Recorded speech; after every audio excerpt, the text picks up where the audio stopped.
Hi folk, Clarence Culp here with your daily devotional. You know, my family and I, we love reading the scriptures together. And we've read in the entire Bible as a family, out loud. Even the most difficult passages, we've tried to pronounce all the names and read the whole Bible. But one part really intrigued me.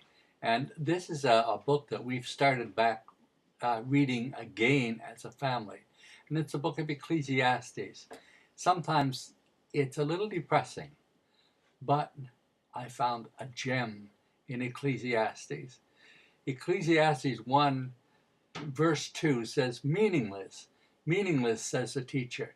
Utterly meaningless. Everything is meaningless. It's a little bit depressing at times when he says that's what life is all about. It's meaningless.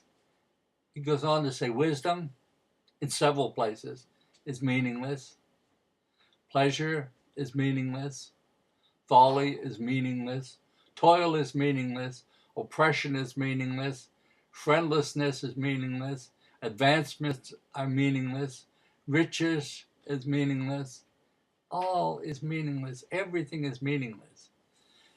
After he gets through all his meaningless stuff, telling us what all is meaningless, he goes on to give us a few pieces of advice that will help make our lives better. He says, obey the king. Realize we all have a common destiny, and wisdom is better than folly. He also goes on to say, cast your bread upon the waters. And remember your creator while you're young. There's a lot of interesting advice there because we see a man who has spent his life studying life and come up with some things. But what I really love about the book of Ecclesiastes, the gem, the pearl that we're all looking for as we study the scriptures, is right in the last, in his conclusion. And he says, basically he says, I've said all this so I can say this. In Ecclesiastes chapter 12, verse 13, he says, now all has been heard. And here's a conclusion of the matter.